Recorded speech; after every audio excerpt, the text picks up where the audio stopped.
get the thing this way, get that thing out of the way. Mike, swing that thing over top, let's go. Ever wonder about Tony Beets from Gold Rush? Yeah, the Dutch guy who turned Yukon's dirt into dollars. He started with nothing, just a dude from a dairy farm, and now he's sitting on a gold empire. But hold up, it's not just about how much gold he's got. What's the real deal with Tony's fortune? How rich is he? Like, really? What's so shocking and urgent about Tony's riches? Let's explore to find out what's really behind the glitter of Tony Beets' Gold Rush. The Klondike King, Tony Beets' rise to riches. The TV reality show Gold Rush has been a fan favorite for a long time now. When we talk about the Gold Rush, we think of the name Tony Beets, the king of the Klondike, with his grit, determination, and golden touch. Tony Beets has amassed a fortune in the unforgiving Alaskan wilderness. But have you ever thought, how rich is Tony Beets? How much does he make from the show and from all the gold that he finds? To find out about his earnings, we have to first look at his background. Tony Beets from Gold Rush is a gold producer of the Klondike who has carved his name into the annals of mining history. On December 15, 1959, he was born in Wijdeens, Netherlands. Later, Tony moved to Canada in quest of better job prospects after working for his family for many years and earning money by milking cows. In 1984, Beets started mining in Dawson City, Yukon territory, following 3 years of employment in the construction industry. His hiring of local kids is well known, as he currently operates the Tamarack mine. Those who can hack the work, regardless of the fact that many cannot manage it, become essential members of the team and the Beets family. And that's a law. The Maverick began appearing on the show during the show's second season, when he was advising cast member Todd Hoffman about drilling test holes. Now to talk about his personal life.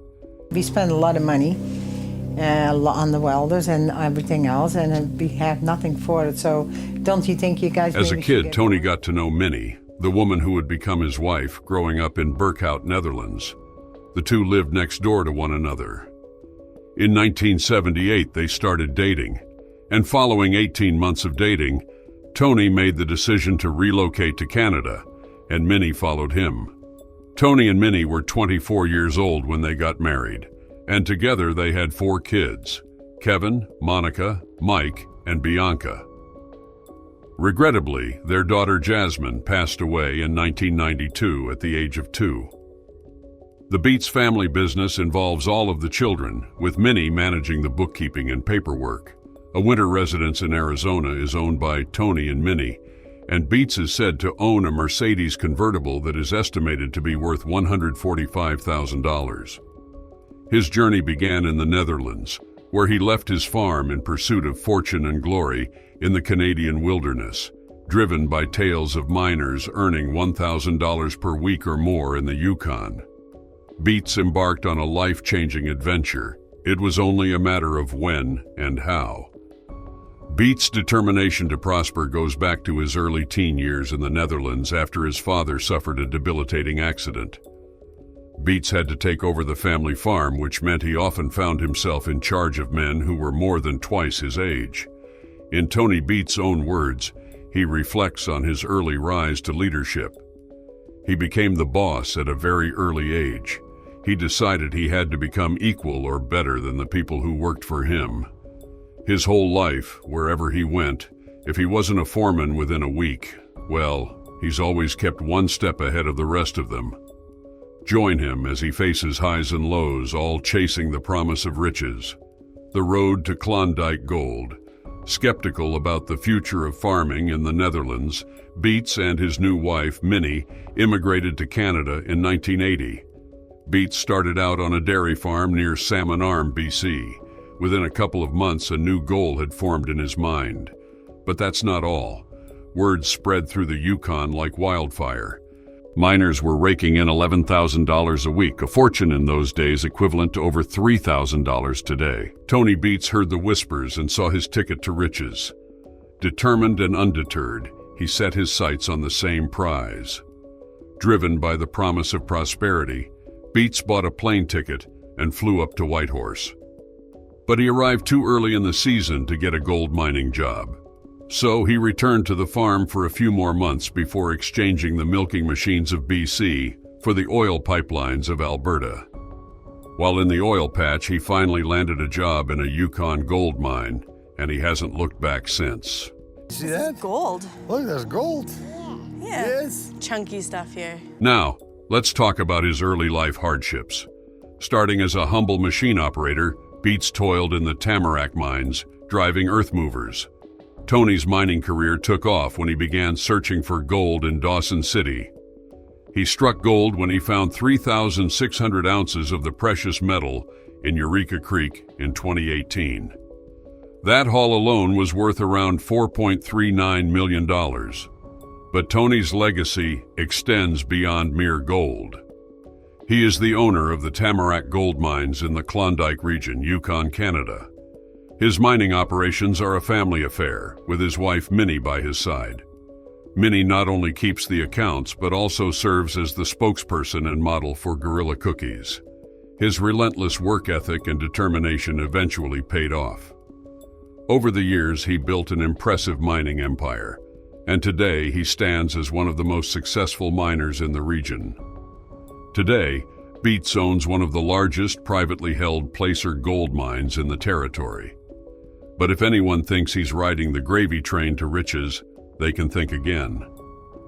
Throughout the 7-month gold mining season, Beets and his crew work 12 to 14 hours a day, often in punishing weather conditions, battling constant breakdowns and the clock. But let me tell you this, gold mining is a hands-on operation. If you're not out there every day, it's not going to happen. Despite such heroic efforts, success is never guaranteed. Tony Beets reflected on the unpredictable nature of his trade. The good ground really is gone. If one day you make $1 million in this business, I suggest you hang on to it pretty tightly, because you may need it next year, and that's how life works. If his on-screen persona is anything to go by, Beets is a tough man to please. Describing himself as a hands-on employer, he never passes up an opportunity to instill the importance of hard work and diligence in his children. While Beets thinks it's a risky time for newcomers to enter the business, he does not believe it is impossible.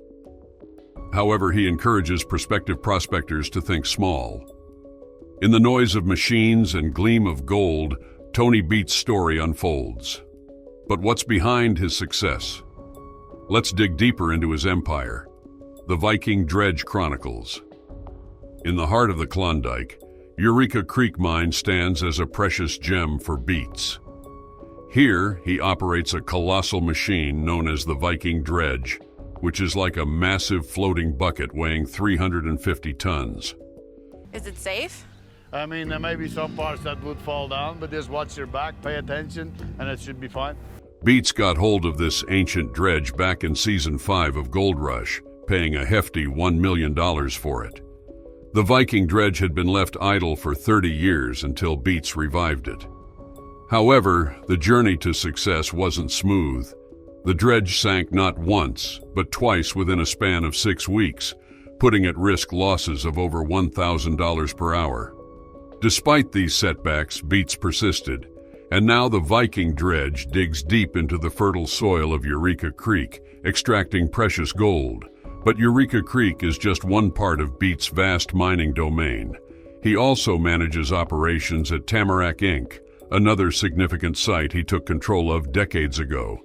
His numerous ventures in the Klondike have contributed greatly to his reported net worth, which is estimated to be around $15 million. Now you might be wondering, how old is Tony Beets from Gold Rush? Well, he's 64 years old, and it's truly remarkable to see him toil away as energetically as a teenager. But that's not all. Let's delve into the phenomenon that is Gold Rush. Tony Beets rose to prominence through the Discovery Channel's reality TV series Gold Rush. This show follows the ups and downs of family-operated gold mining businesses. Tony's commanding personality, leadership qualities, and expertise in gold prospecting make him a central figure on the show. In fact, he stands out as the wealthiest cast member, boasting an impressive net worth of $15 million. Parker Schnabel, his co-star, is next in line with a net worth of $8 million. Tony is a prime example of the American dream. He went from milking cows to mining millions. Besides that, where does Tony Beets live today? Tony and Minnie reside in a luxurious home in Maricopa, Arizona. Their house, purchased for $315,000, boasts incredible views from its wooden balcony. The Beets family enjoys the comforts of their Paradise Hill residence, surrounded by the rugged beauty of the Klondike. Whereas one of Tony's most significant accomplishments is the restoration and operation of the Viking dredge, this colossal floating industrial bucket dredge weighs a staggering 350 tons. The Viking dredge had been dormant for 30 years until Tony breathed new life into it. Now it churns through the rich soil of Uri Creek, extracting gold. The Klondike gold mining legend isn't one to splurge on fancy cars. However, he does have a taste for quality. I got an engine in the boneyard, so why don't I bring that to the loader, fix the up, and bring it home? Here's a glimpse into his automotive world. Tony has a convertible Mercedes that is estimated to be worth $145,000. He doesn't show off his fancy cars, but this one is evidence of his prosperity and enjoyment of well-made objects. Beyond cars, Tony's true passion lies in mining. He invests heavily in heavy-duty machinery. His fleet includes numerous trucks and specialized equipment used for his mining operations. These rugged vehicles are essential for extracting gold from the challenging Klondike terrain. But that's not all. His mining efforts primarily focus on the Paradise Hill claim. While he doesn't personally own land within the Klondike, he has staked claims to various areas, granting him exclusive rights to mine there. Naturally, he's built up enormous wealth and a considerable stake in land throughout his career. In the Klondike, tensions rise as rivals clash. Join us as we witness the battle for gold unfold. Tony Beets' Gold Rush territory, secrets revealed. We need people like that. That's what builds countries. That's what does. He'll do something. Give me one good reason not to tell you to go yourself. Many fans are curious about Tony's land holdings, just like you. It's rumored that he's got his hands on a piece of Paradise Hill and Screer Creek. Paradise Hill, for instance, spreads out over a vast area of about 42,000 square meters, as recent reports suggest. Fans have also done some math and estimated that Tony's got a whopping 163 claims in the Tamarack-Tony Indian Rivers. Another spot where Tony's made his mark is Scribner Creek. Although we don't have exact measurements, it still adds up to his extensive land portfolio. Now let's delve into Tony's journey in Gold Rush. He didn't just hit the jackpot right away. He had to climb his way up. In fact, he even leased out his land to newcomers, generously sharing his wisdom and experience. Today, Tony's dealing with gold worth millions of dollars on a regular basis, proving his relentless dedication to the hunt for gold. But along with success, he's also faced some tough competition along the way. Tony Beets made his debut on Gold Rush during Season 2, where he initially served as an advisor to Todd Hoffman, offering insights into successful gold mining strategies. However, his dynamic partnership with Parker Schnabel, a rising star in the mining world, became the focal point of his story. Schnabel leases land from Beets, setting the stage for their relationship, which is characterized by tension and competition. Despite Schnabel's background in gold mining, Beets brings a rugged, no-frills approach to the table, contrasting with Schnabel's more traditional methods. Their differing styles and personalities clash, creating drama and intensity on the show. This rivalry isn't just about finding gold. It's about proving who's the better miner, driven by ambition and the desire for success. The portrayal of Beets and his team on Gold Rush paints them as modern-day adventurers equipped with state-of-the-art machinery, scouring the Klondike region in search of the precious yellow metal. The show highlights the challenges and risks involved in their pursuit, capturing the high stakes and pressures they face in their quest for gold. Despite encountering numerous obstacles and setbacks in his mining ventures, Tony Beets remains undeterred by the challenges.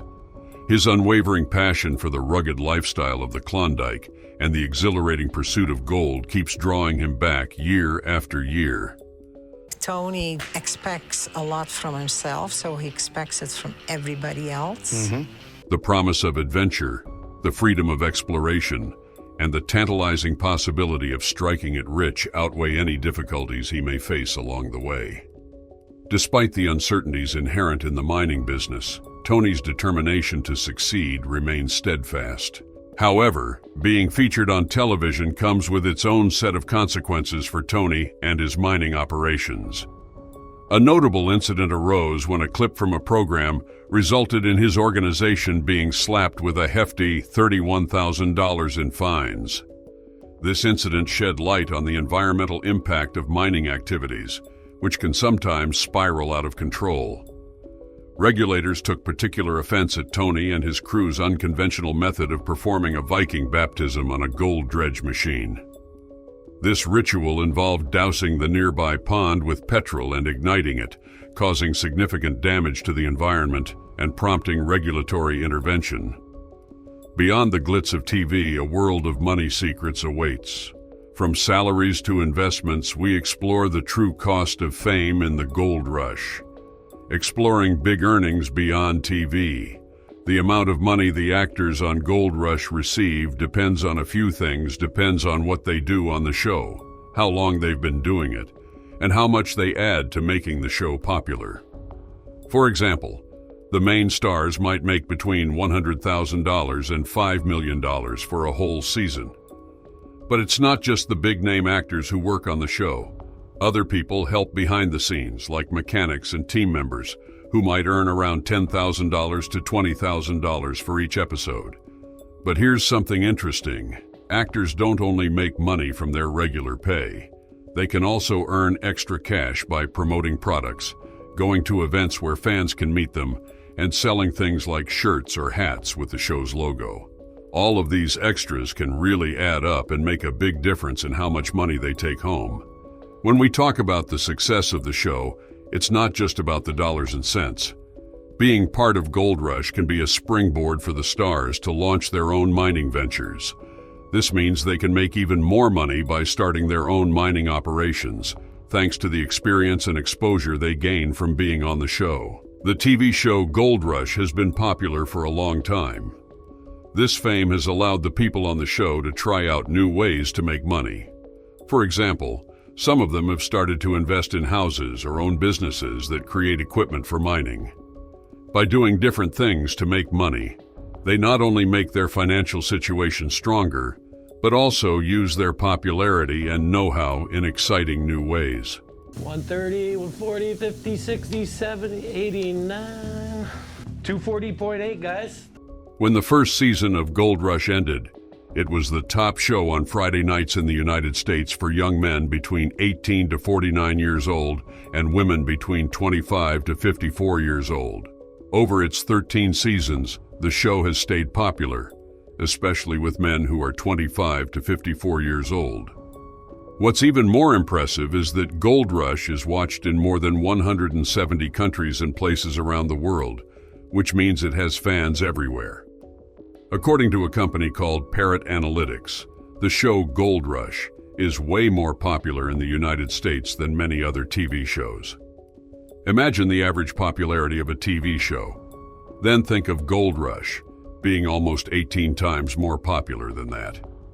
People are not just watching the show, they are also looking it up online and talking about it a lot. This shows how much they enjoy the show and are interested in it. The success of Gold Rush is not just about the number of people who watch it.